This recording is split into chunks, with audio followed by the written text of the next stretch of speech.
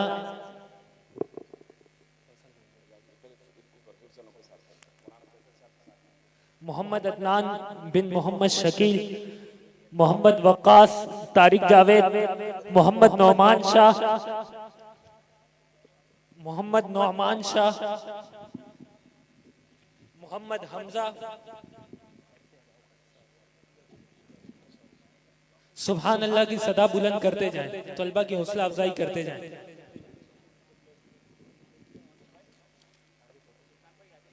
عمر صدیق بن محمد رمضان، محمد انیس احمد، نذیر احمد، محمد قاسم بن محمد اعظم، محمد زین بن محمد اجمل، سید فیضان احمد، سید امان اللہ، محمد مرتضی بن محمد یوسف،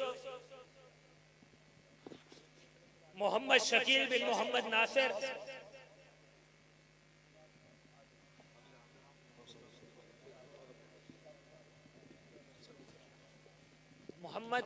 مولانا محمد فیصل صاحب،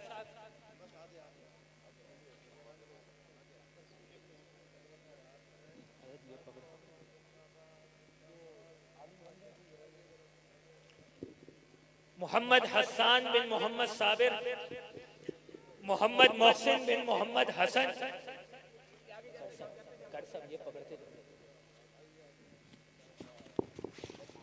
محمد زاہد بن رفاقت علی، محمد عاطف، محمد سلیم صوفی، محمد ذیشان بن شیر محمد، محمد رمیز بن محمد حنیف، محمد عدیل بن محمد جاوید۔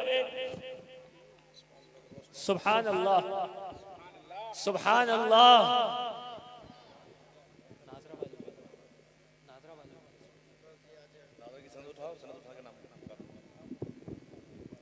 محمد سدیس بن محمد یاسر، محمد ارباب بن محمد سلیم، محمد فیض محمد یاسر، رحیم شہزاد، نعیم شہزاد، احسن علی عابد علی، سید محمد ربیع بن رضوان، شامیر شاہ نواز، محمد حسیب بن محمد شاہد، عیان علی محمد کامران علی، احمد رضا بن محمد اسلم، محمد علی رضا محمد آصف الستار، احسن رضا محمد نعیم، سید محمد احمد رضا، سید محمد شعیب،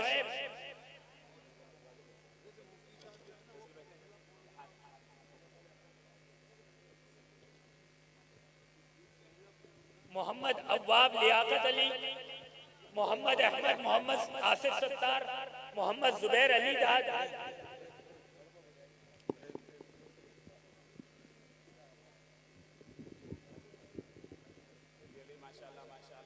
اظہر علی بن اصغر علی، محمد انس بن محمد فرید،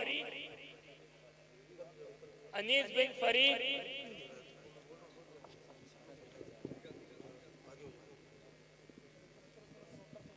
سبحان اللہ کی صدا بلند کرتے ہوئے بچوں کی حوصلہ افزائی فرماتے رہیں۔ سبحان اللہ۔ یہ وہ طلبہ ہیں جنہوں نے ہمارے ادارے سے ناظرہ قرآن پاک مکمل کیا ہے اور آج انہیں سند دی جا رہی ہے۔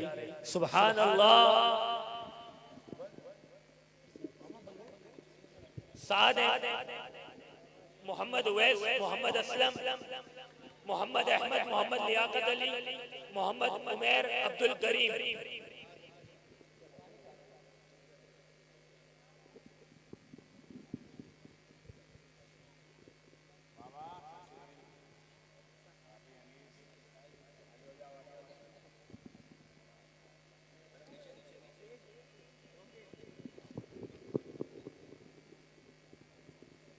محمد عمیر بن عبد الکریم، آفتاب احمد بن محمد سعید، عبد الواحد بن زاہد اقبال، محمد حسین بن عبد الصمد،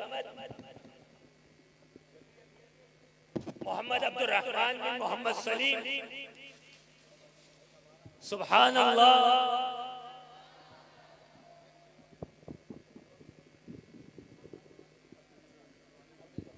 محمد عبد الرحمن بن محمد سلیم، محمد حسن بن محمد لیاقت، حسنین خان بن دلاور خان، محمد نوید محمد بادشاہ، عبد الصمد بن محمد عقیل، محمد احسن بن محمد شمشیر، احمد شہباز بن محمد شہباز، غلام یاسین بن غلام عباس، سبحان اللہ،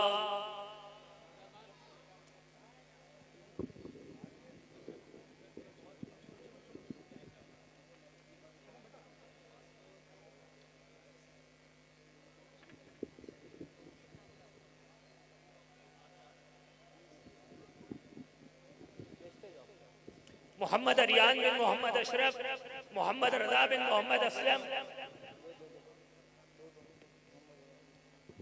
محمد یاسر بن محمد صدیق، ملک محمد عمر بن محمد اکرم، رمضان علی بن محمد نعیم، اسد علی بن محمد سجاد علی فاروقی، محمد عثمان بن محمد ظہور، محمد علیان بن اللہ دتا، عبداللہ بن حق نواز، سبحان اللہ،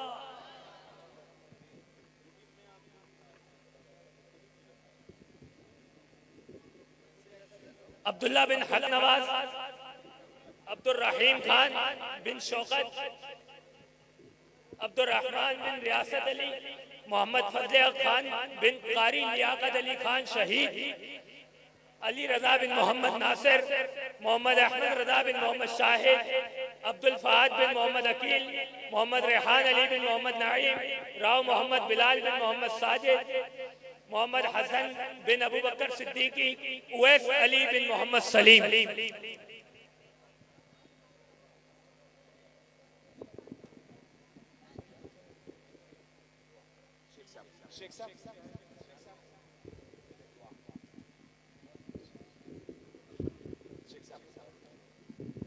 تمام حضرات تشریف رکھیے. پیر طارق احمد شاذلی صاحب سے اللہ دعا فرمائیں گے.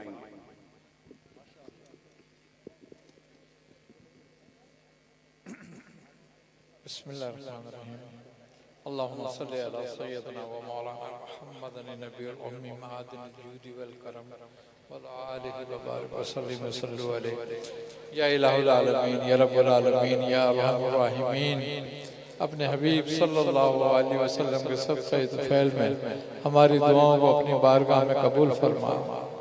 یا الہ العالمین، ہمیں ہر طرح کی گمراہیوں سے، محتاجیوں سے، ذلتوں سے، رسوائیوں سے، ہر طرح کے ظاہری باطنی امراض سے، ہر طرح کی آفات ناگانیاں، اموات ناگانیاں، امراض ناگانیاں سے محفوظ فرما. ہر طرح کی رحمتیں، نعمتیں، برکتیں، راحتیں، آسانی عطا فرما. یا الہ العالمین، جن طالب علموں نے یہاں سے سند حاصل کری ہے ان کے علم و عمل میں اضافہ فرما.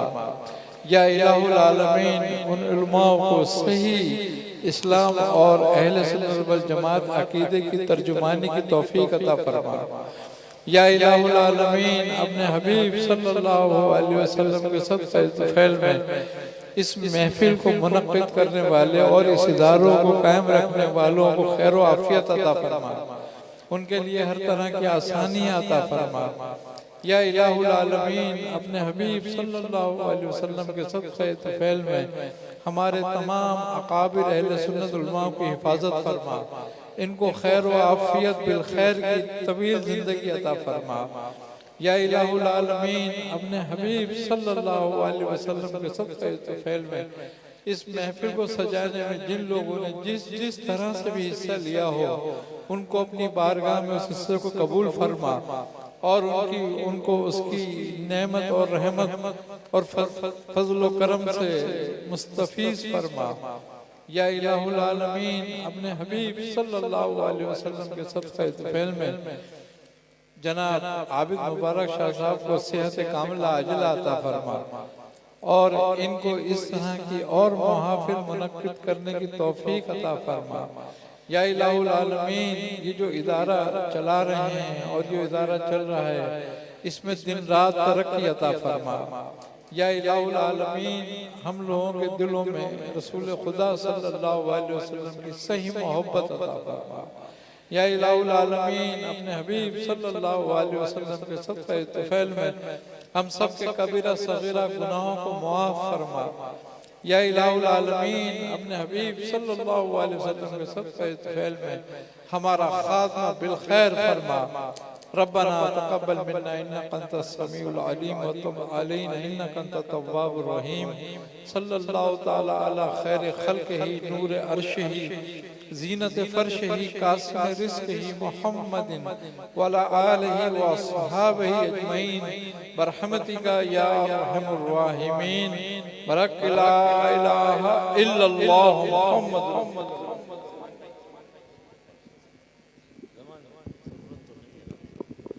اللهم صل على سيدنا ومولانا محمد معدن الجود والكرم طب القلوب ودوائها وعافية الأبدان وشفائها ونور الأبصار وضيائها وعلى آله وصحبه أجمعين صلاة تنجينا بها من جميع الأهوال والآفات وتقضي لنا بها جميع الحاجات وتطهرنا بها من جميع السيئات وترفعنا بها عندك أعلى الدرجات وتبلغنا بها أقصى الغايات من جميع الخيرات في الحياة وبعد الممات إنك على كل شيء قدير۔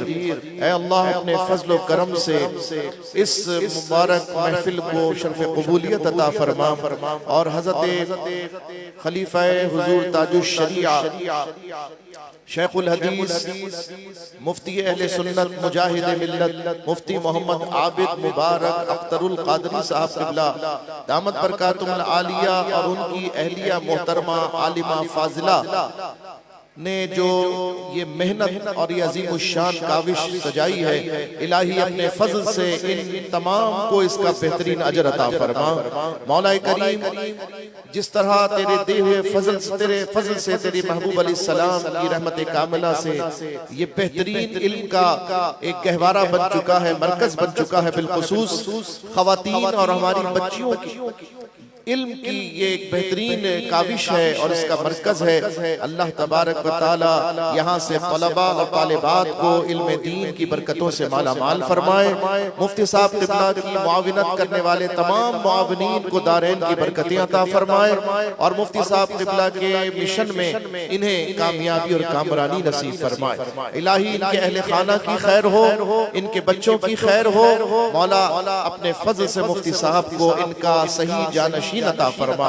الہی اپنے فضل سے اس مرکز کو علم کا گہوارہ بنا اور یہاں سے روحانیت کا فیض جاری و ساری فرما۔ یہاں کے پڑھنے والے ہر طالب علم کو اپنی ولایت کی معرفت عطا فرما اور یہاں کے پڑھانے والے ہر مدرس کو یا اللہ شفقت و محبت سے پڑھانے کی توفیق عطا فرما۔ کرم فرما، فضل فرما، ہمارے اہل سنت کے ہر مدرسے اور ہر مسجد کی حفاظت فرما، تمام مزارات کی حفاظت فرما، بالخصوص حضور سیدنا بابا عبداللہ شاہ غازی رضی اللہ تعالیٰ عنہ کے مزار اقدس کا تقدس ہم سب کو اس کی حفاظت کی توفیق عطا فرما۔ مولا کریم کرم فرما، اہل سنت کو اتحاد و اتفاق عطا فرما۔ یا اللہ ہماری جتنی غیور تنظیمات ہیں، شخصیات ہیں، بالخصوص تحریک لبیک یا رسول اللہ صلی اللہ علیہ وسلم، جماعت اہل سنت، سنی تحریک اور جتنی دیگر تنظیمات ہیں، اللہ سب کو دن دنی رات چگنی ترقی عطا فرما۔ مولا کریم ان کے تمام جتنے غیور قائدین ہیں، اللہ سب کی حفاظت فرما۔ الہی اپنے فضل سے وہ دن دکھا دے جب تیرے محبوب علیہ السلام کا لایا ہوا مبارک دین تخت پر آ جائے مولا۔ یا اللہ ہم سب کو وہ دن دیکھنا نصیب فرما۔ حافظ محمد سعد حسین رضوی دامت برکاتہم العالیہ کی حفاظت فرما۔ یا اللہ غیب سے اپنے محبوب کے سچے غلاموں کی مدد فرما۔ ربنا تقبل منا انك انت السميع العليم وتب علينا انك انت التواب الرحيم وصلى الله تعالى على خير خلقه سيدنا محمد وعلى آله وصحبه اجمعين برحمتک یا ارحم الراحمین.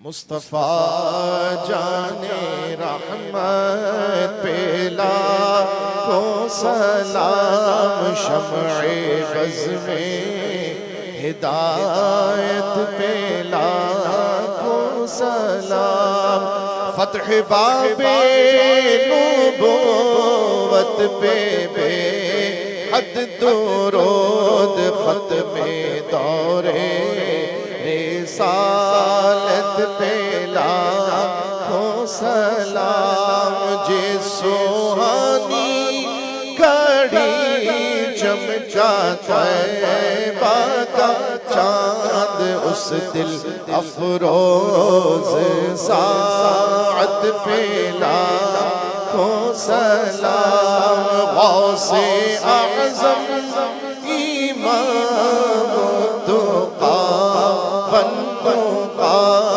جل گئے، شان قدرت پہ لاکھوں سلام، غوث و خواجہ رضا حمید و مصطفیٰ اور تاج شریعت پہ لاکھوں سلام، مجھ سے خدمت کے قدسی کرنے رضا، مجھ سے خدمت کے قدسی کرنے رضا، مصطفیٰ جان رحمت پہ لاکھوں سلام، جس نے آقا کی عزت پہ پہرا دیا، علم ختم نبوت بلند کر دیا، جس نے سب کچھ نبی پر فدا کر دیا، جس نے حق عاشقی کا ادا کر دیا، ایسے خادم کی خدمت پہ لاکھوں سلام، مصطفیٰ جان رحمت پہ لاکھوں سلام، شمع بز میں ہدایت پہ لاکھوں سلام. الصلاة والسلام عليك يا رسول الله، الصلاة والسلام عليك يا حبيب